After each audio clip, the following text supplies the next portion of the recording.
Alright, YouTube and I guess Final Fantasy community. So, as you guys know, we cover Final Fantasy 7 Remake news here and there. A little bit we get a little bit of little treats of Final Fantasy 7 Remake news they tend to throw at us. And we actually got some new screenshots over the past week or so, so I thought we'd go over them.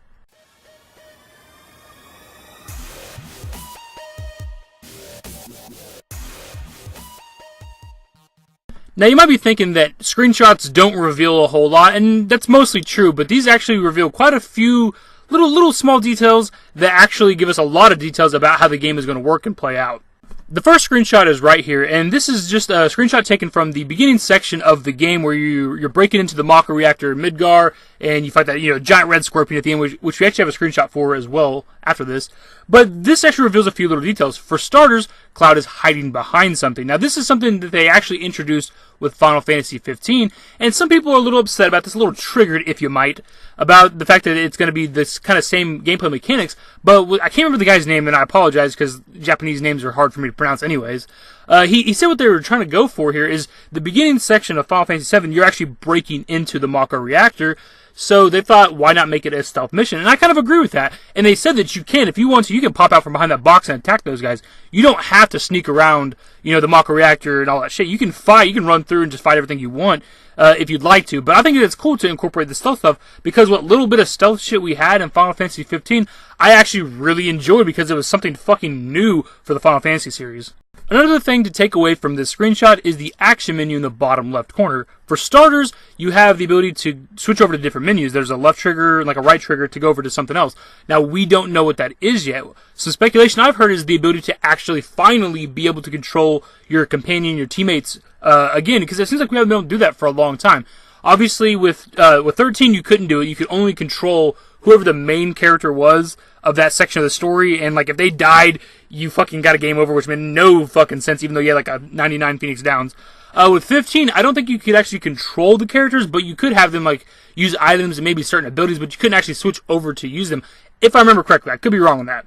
So, the speculation is that you might be able to finally go back to be able to control your goddamn teammates, which is how an RPG is supposed to work anyway. It never made any sense that we weren't able to do that. And something else that's actually kind of big from this screenshot, from this action menu, is that magic and materia are separate, at least on this menu. Now, if you guys have played Final Fantasy 7, you know that there was actually materia slots, and that's the only way you could even have magic. You'd buy a new weapon or a new armor, accessory, or whatever, and then it would have so many materia slots. Some of them would be linked, some of them wouldn't. And if you put a materia in there, bam, you got that magic. You put your fire, ice, lightning, whatever. So now it's kind of weird because how are magic and materia separate whenever materia is the only way you have magic at all, at least in the Final Fantasy 7 universe. It's also grayed out. I'm assuming that's because at the beginning of the game you probably wouldn't have a whole lot of materia to go with. But you actually start out, the original Final Fantasy 7, Cloud starts with the bolt spell materia, so it's kind of weird. I don't know. We don't know why it's grayed out. We don't know why it's separate. It's kind of interesting. Oh yeah, really quick. Something else I heard, another speculation or whatever, is that you might be able to switch your material on the fly. You could maybe switch out your material really quickly during battle, or maybe switch up your material combinations. Because if you played 7, you know that you could have an all spell equipped to a bolt spell, and that way you could hit all the enemies with the bolt spell or fire. You could do all with heal and heal all your teammates. So maybe you can just switch up your combinations on the fly. Who knows? Now, this is an older screenshot, but because of the new ones, I went and looked back at the older pictures they've released and stuff, and this one's kind of interesting too because the magic and summon are separate, whereas again, we already referenced, the materia had to be put into a slot to be able to be used, so magic and summon should technically be kind of the same thing, but I guess they're not. But I also find it weird that the summon isn't grayed out, though the materia was earlier, but this is the beginning of the game as well right here. This is where you're fighting the soldiers after you've escaped the Mako reactor. You definitely didn't have any summons yet in the game, because you don't get your first summon until you've already left Midgar. You get the Choco Mog at the Chocobo Ranch or whatever. So it's kind of weird that it's not grayed out, but the material was earlier. Just want to point that out.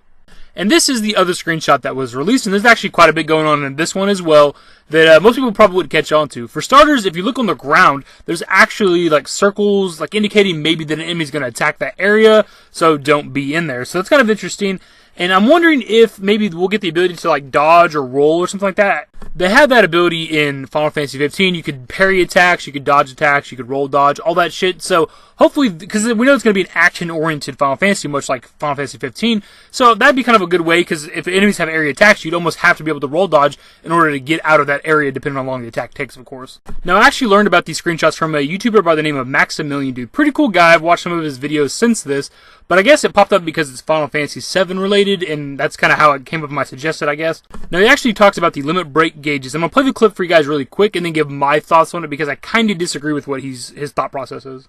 Especially considering that the limit break meter is separated into 3 bars right now. It's almost kind of like fighting gamey at this point. You have 1 bar which is probably used for something, and then all 3 bars which is represented by the golden bars at the bottom, meaning that you need to use this thing as soon as possible.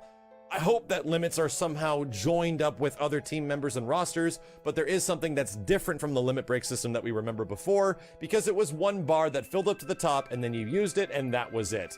Alright, for starters, the idea that we might be able to combine attacks is probably going to come back. That was one of the best and most well-received things about the combat from Final Fantasy 15 was that if you can get the enemies in a certain situation, you know, like stun them or something, you could then do like a combo attack with you and your teammates, and it would do, you know, a good amount of damage and some other shit. That'll probably come back. The idea that we can combine limit breaks, I don't think that that's possible. I don't think that even needs to be a thing. The idea of a limit break is to end the fight. That's like your finishing maneuver. So why would you need to combine other limit breaks together? Because more likely, if you hit somebody with the limit break, other than maybe a certain boss or something that hasn't taken a lot of damage, they're going to die from it. So there's really no need for that. My first thought when I seen the new limit break gauges was the original limit level menu from the original Final Fantasy 7. So say you have Barret set to level 1 limit break, and you fill up your gauge in the fight, you will then be able to choose to use Big Shot or Mind Blow, and then if you set it to level 2, it'll put your limit gauge all the way down to 0, and you gotta, you know, refill it up again, and then you could do, you know, Grenade Bomb or Hammer Blow. That's all I think it's gonna be. I don't know why there's 3, maybe they're gonna add some more limit breaks, or maybe they'll switch up and have, you know, some ones that used to be in level 2 back down to level 1, some that were in 3 down to level 2. Maybe they're just gonna switch things up. I don't know. That's just my guess. Or he could be right about the combination attack. So maybe it's just the same. You have just the 2 to each level, and then if you can get 2 characters' gauges filled all the way up to the 3rd slot where it's golden, maybe then there is actually a combination attack. It's very possible. You know, there's no. It's all speculation right now.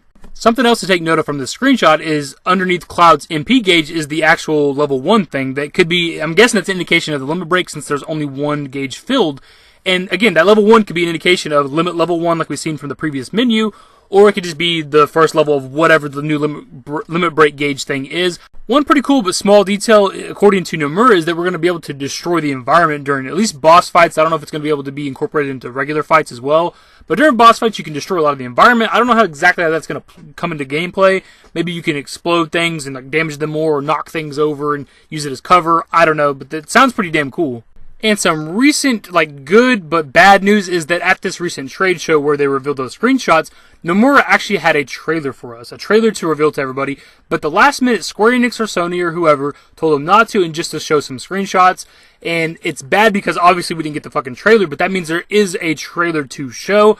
Probably won't be shown until probably E3. That's the next big event to reveal something, and that's the perfect platform to reveal some news for Final Fantasy 7 Remake, which I'm really looking forward to E3 now, because that means they're probably going to have some kind of hands-on experience, maybe play the first beginning of the game, because as we know, they're polishing up the bombing run. That'd be the perfect hands-on experience is the beginning of the game.